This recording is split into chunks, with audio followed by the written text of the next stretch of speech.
అందరికీ నమస్కారం. శ్రీనివాస్ చెప్పే కథలకు మీ అందరికీ స్వాగతం. ఇప్పుడు మనం వినబోయే సీరియల్ 'నన్ను క్షమించు' 4వ భాగం. రచన కొమ్మూరి సాంబశివరావు గారు. 3వ భాగం ఎండింగ్లో మనం ఏం జరిగిందంటే, ఆ అమ్మాయికి మనసు బాగోలేక డిక్టేట్ చేస్తున్నప్పుడు తప్పులు చేయడం వలన ఆ బాస్ అడిగాడనమాట. నేను మళ్ళీ డిక్టేట్ చేస్తాను, కానీ కారణం ఏమిటో తెలుసుకుందామని మీరు ఎందుకో సరిగా వర్క్ చేయలేకపోతున్నారు, రీజన్స్ ఏమిటి అని అడుగుతున్నారు ఆయన.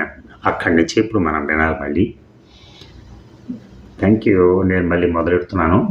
మీరు ఇవాళ నుంచి నాకెందుకంటే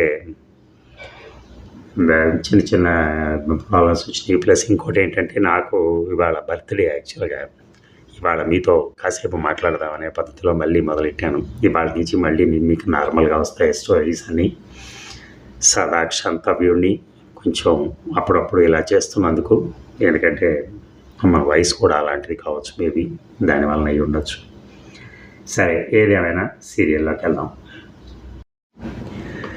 మనస్సు బాగాలేదు అని ఆ అమ్మాయి అన్న తర్వాత, మనసు బాగా లేకపోవటానికి కారణం చెప్పకూడదా? ఆంతరంగిక విషయమా? నా కూతురికి చాలా జబ్బుగా ఉంది, దాన్ని ఇంట్లో వదిలొచ్చాను, చూసుకునేందుకు ఎవరూ లేరు. ఎన్నేళ్ళు మీ కూతురికి? 8. జ్వరమా? అవును. ఎంతుంది? నిన్న డాక్టర్ వచ్చి చూసినప్పుడు 103 ఉంది. పొద్దున్న నేను ఆఫీస్కి వస్తున్నప్పుడు ఒళ్ళు చాలా వేడిగా ఉంది, అంతకన్నా ఎక్కువ ఉండి ఉండాలి. అయితే 8 ఏళ్ల పిల్లని, అంత జ్వరంతో ఉన్న పిల్లని ఒంటిగా ఇంట్లో వదిలి ఆఫీస్కి ఎందుకు వచ్చారు? నాకు సెలవు లేదు, ఇంతకుముందేగా నెల రోజులు సెలవు తీసుకున్నాను. What non sense! ఇది ఫోర్స్డ్ లేబర్ క్యాంప్ అనుకున్నారా? 8 ఏళ్ల చిన్నపిల్లకి అంత జ్వరంగా ఉంటే ఆఫీస్కి ఎందుకు వచ్చారు? మేనేజర్కి నేను చెప్తాను, మీ జీతం పట్టుకోరు, వెంటనే ఇంటికి వెళ్ళండి. ఉద్యోగం ఎక్కడికి పోదు. మీ అమ్మాయికి జబ్బుగా ఉండి సెలవు పెడితే ఉద్యోగం నుంచి తీసేసే కర్కోటకలం మాత్రం కాం. మీరు వెళ్ళండి. థ్యాంక్స్ అని లేచింది సరళ.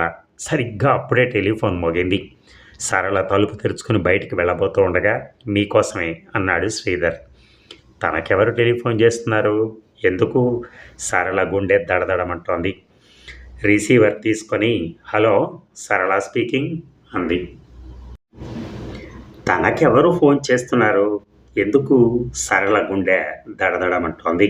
రిసీవర్ తీసుకుని, హలో, సరళ స్పీకింగ్ అంది. నేను డాక్టర్ ఆచారిని. మీ అమ్మాయికి జ్వరం ఎక్కువగా ఉందండి, ఇప్పుడే వెళ్ళి చూసొచ్చాను.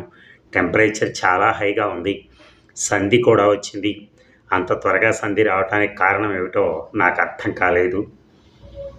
బహుశా మెనింజైటిస్ లాంటి బ్రెయిన్ ఫీవర్ అయి ఉంటుంది. ఇంట్లో అట్టే పెట్టుకోవడం మంచిది కాదు, లంబార్ పంక్చర్ చేయాలి కనుక వెంటనే జనరల్ ఆసుపత్రికి తీసుకెళ్ళండి. డాక్టర్ దగ్గరికి వెళ్ళమని సీనికి ఎవరు చెప్పారు? తన ఆఫీస్ టెలిఫోన్ నెంబర్ డాక్టర్కి ఎలా తెలుసు? ఇవేమీ ఆలోచించలేదు సరళ. వెంటనే ఇంటికి వెళ్తున్నానని రిసీవర్ పెట్టేసింది. ఎవరు అని అడిగాడు శ్రీధర్. సరళ చెప్పింది. ఆఫీస్ వ్యాన్లో వెళ్ళండి, ఆసుపత్రికి వెళ్ళేటట్టుంటే ఆ వ్యాన్లోనే వెళ్ళండి, అధైర్యపడకండి, మీ అమ్మాయికి నయమవుతుంది అన్నాడు శ్రీధర్. 10 నిమిషాల్లో ఇంటికి వెళ్ళింది సరళ. సీను ఏడుస్తున్నాడు.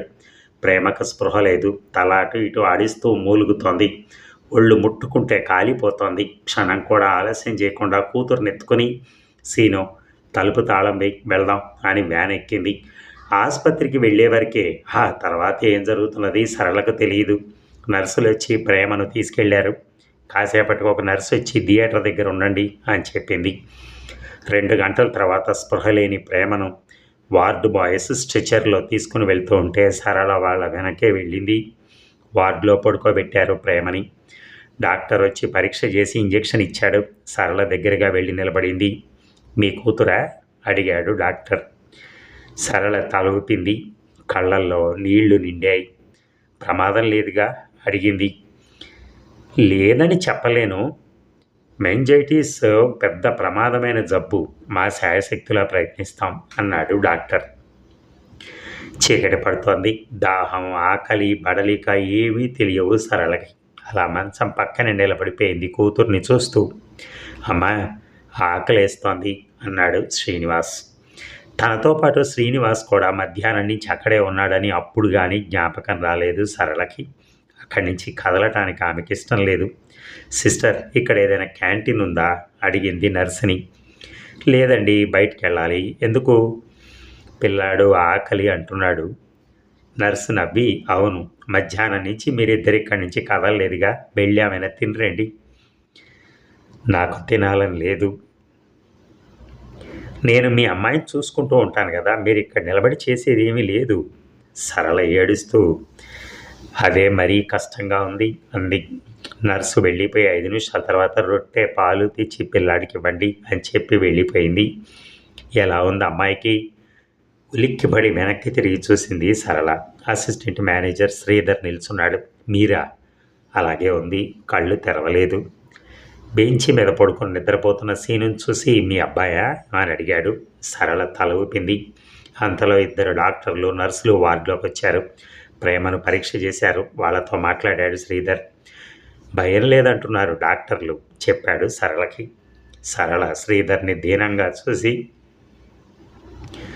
నాకు భయంగా ఉంది అంది. 8 గంటలైంది, మీరు ఇంతవరకు మంచినీళ్ళు కూడా తాగి ఉండరు. రండి, హోటల్కి వెళ్ళి భోజనం చేసి వద్దురు కానీ పిల్లాడిని నిద్ర లేపండి అన్నాడు శ్రీధర్. నాకేమీ తినాలని లేదు, మీకు శ్రమ కాకపోతే శ్రీనివాసం తీసుకుని వెళ్ళి అన్నం పెట్టించి తీసుకురండి అంది సరళ. శ్రీధర్ సరళ కళ్ళల్లోకి చూశాడు.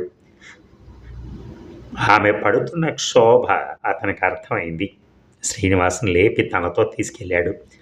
అరగంట తర్వాత తిరిగి వచ్చి కొన్ని పొట్లాలు ఇచ్చాడు సరళకి. ఏమిటివి అడిగింది.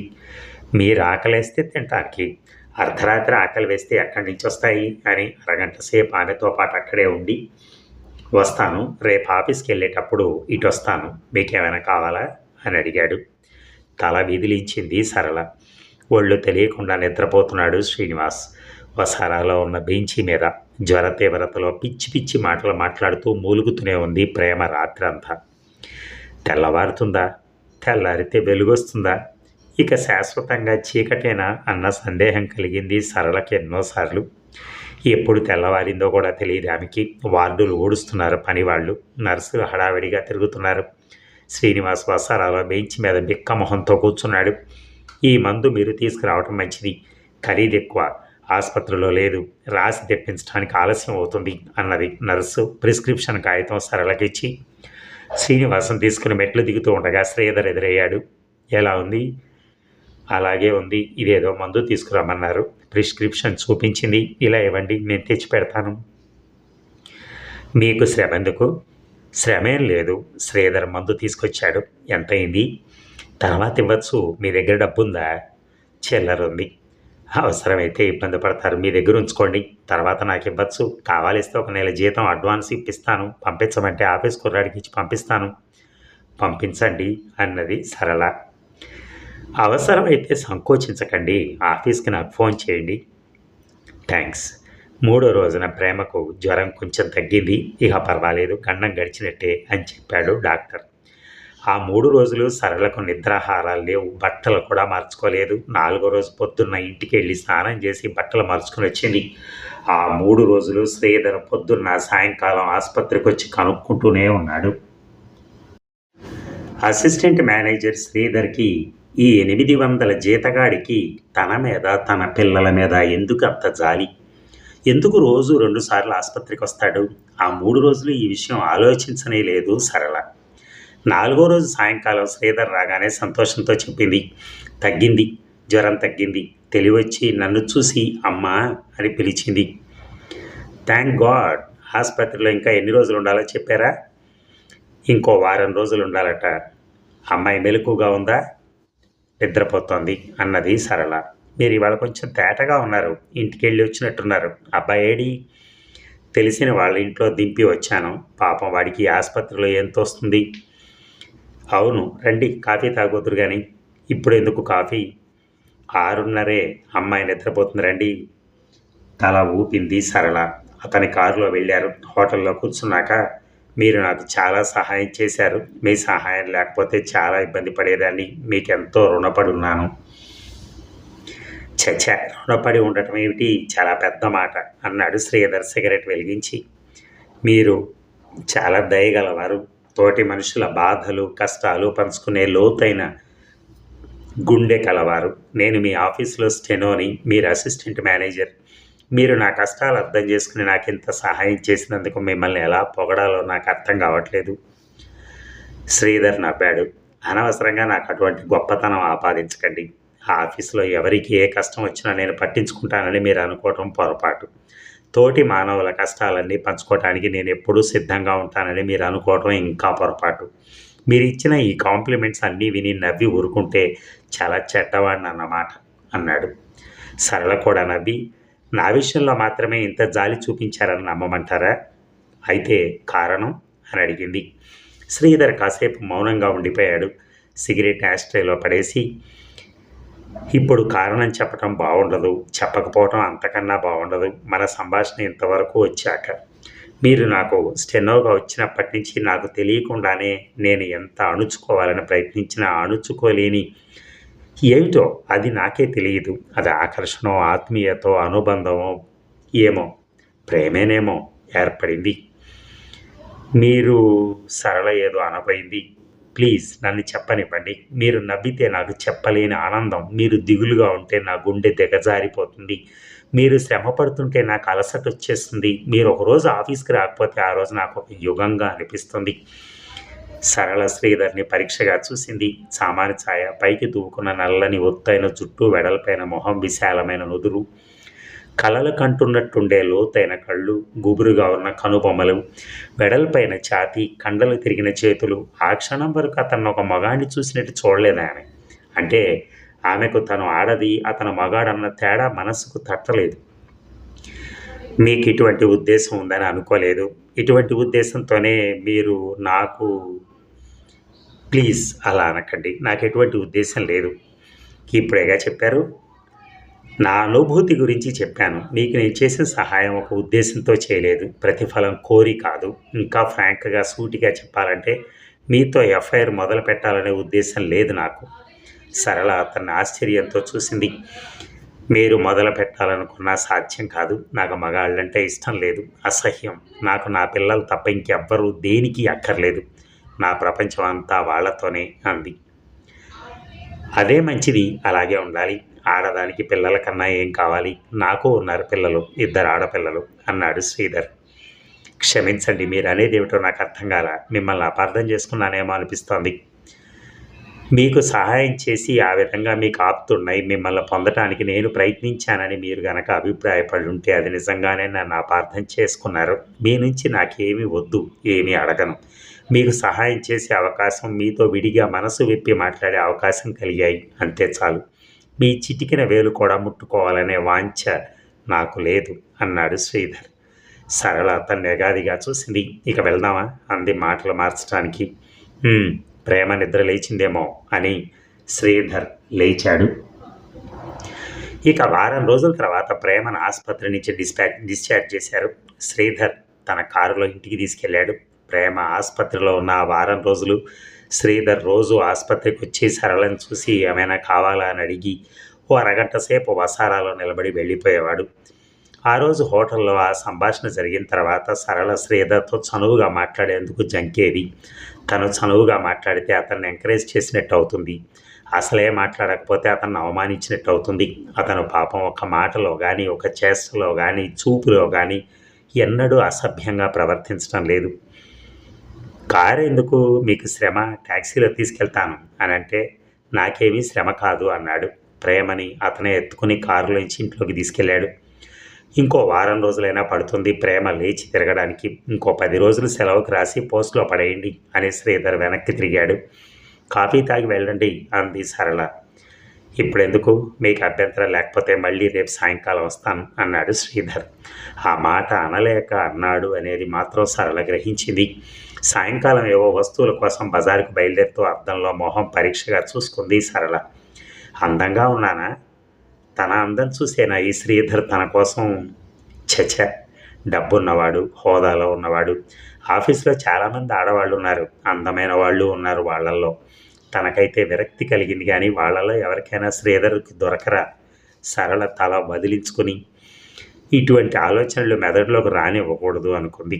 అసలు మగాళ్ళని గురించి తను ఆలోచించకూడదు అనుకుంది. హార్లిక్స్, సీసా, బిస్కెట్ల ప్యాకెట్టు, పళ్ళు తీసుకుని వచ్చాడు మర్నాడు శ్రీధర్. 10 నిమిషాలు కూర్చుని వెళ్ళిపోయాడు. ప్రతిరోజు ఏదో ఒకటి తీసుకొచ్చేవాడు. 10 నిమిషాల కన్నా ఎక్కువ ఉండేవాడు కాదు. ప్రేమ ఎలా ఉందో అడిగి వెళ్ళిపోయేవాడు. 10 రోజుల తర్వాత సరళ ఆఫీస్కి వెళ్ళింది. సరళ ఆఫీస్కి వెళ్ళటం మొదలుపెట్టాక శ్రీధర్ ఆమె ఇంటికి వెళ్ళటం మానేశాడు. ఎందుకు రావట్లేదని సరళ అడగలేదు. ఎందుకు రావటం లేదో అతను చెప్పలేదు. ఆఫీస్ విషయాలు తప్ప ఇంకేమీ మాట్లాడేవాడు కాదు. ఎప్పుడైనా ప్రేమ ఎలా ఉంది అని అడిగేవాడు. కులాసాగానే ఉంది అని సరళ జవాబు చెప్పేది. అలా ఒక 2 నెలలు గడిచిపోయాయి. తనకి శ్రీధర్కి హోటల్లో జరిగిన సంభాషణ గురించి సరళ పూర్తిగా మర్చిపోయింది. దీపావళి 4 రోజులు ఉందనగా కాలు జారి పట్టం వల్ల కాలు బిణికింది సరళకి. ఆఫీస్కి వెళ్ళలేకపోయింది. ఇంట్లో పడుకుని ఏదో పుస్తకం చదువుకుంటూ ఉండగా తలుపు చప్పుడైంది. ఎవరు అడిగింది. నేను.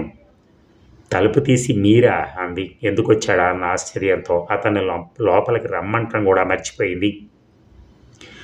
కుంటుతున్నారు, ఏమైంది అని అడిగాడు. కాలు బెణికింది, అందుకే ఆఫీస్కి రాలేకపోయాను, లోపలికి రండి అన్నది తలుపు బార్లా తెరిచి. శ్రీధర్ లోపలికి వెళ్ళి కుర్చీలో కూర్చున్నాడు. సరళ నేల మీద కూర్చుంది. అదేంటి కింద కూర్చున్నారు? వీలుగా ఉంది. చాలా నొప్పా? తల ఊపింది. పిల్లలు స్కూల్కి వెళ్ళారా?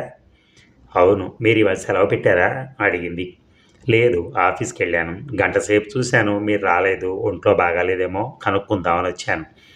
సరళ అతని కళ్ళల్లోకి చూసింది. మీ ఇంటికి తీసుకెళ్ళి మీ వాళ్ళని నాకు పరిచయం చేయరా అడిగింది మాట మార్చడానికి. నా ఇంటికా? వీల్లేదు.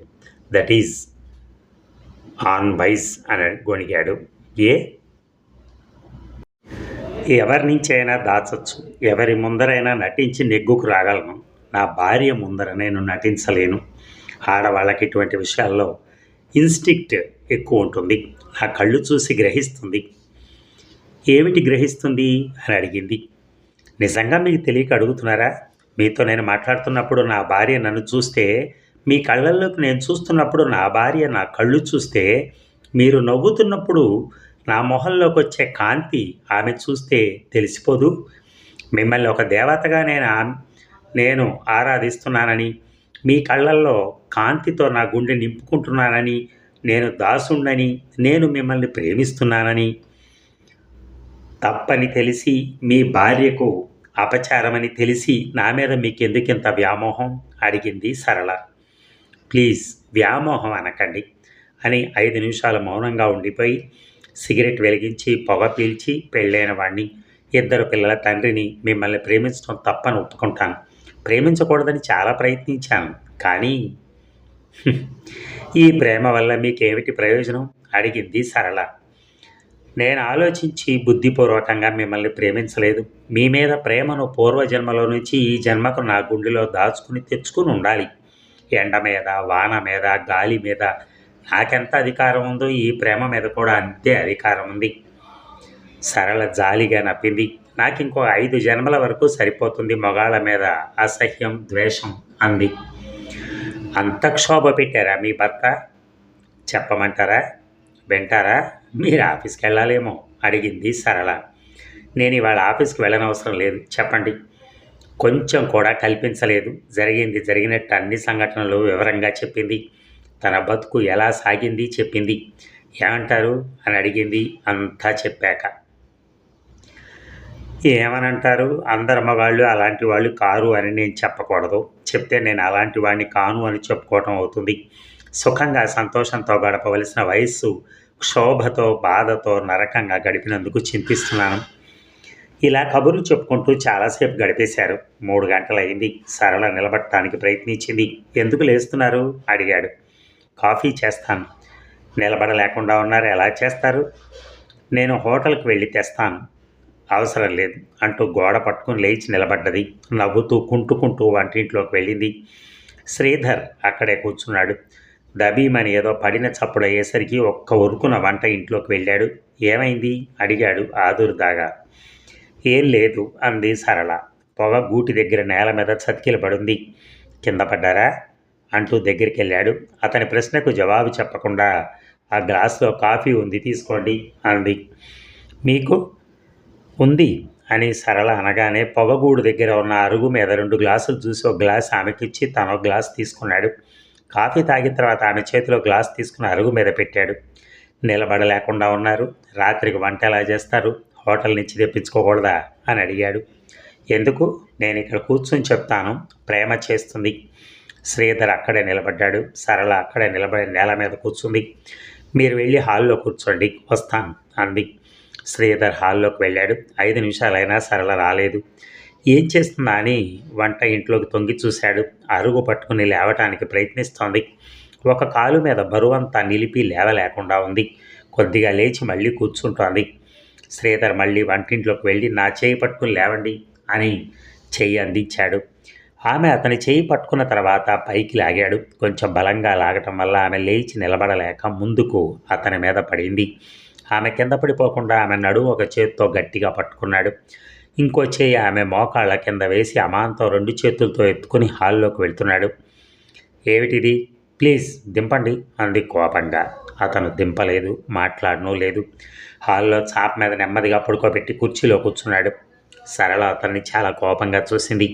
మీ ప్రవర్తన నాకు నచ్చలేదు, దయచేసి వెళ్ళండి అంది. నేనేం చేశాను? ఎందుకంత కోపం? మిమ్మల్ని ఎత్తుకుని తీసుకొచ్చి పడుకోబెడుతున్నప్పుడు నా మొహం మీ మొహానికి దగ్గర కాకుండా కూడా తిప్పేశానే అన్నాడు బాధతో.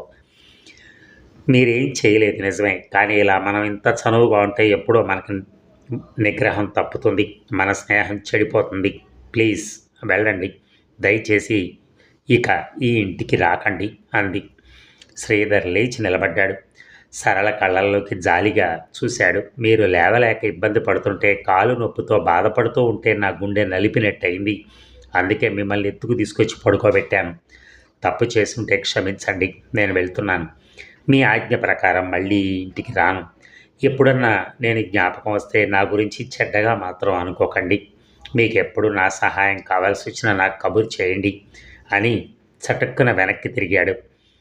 4 అడుగులు వేశాడు. శ్రీధర్ గారు పిలిచింది సరళ.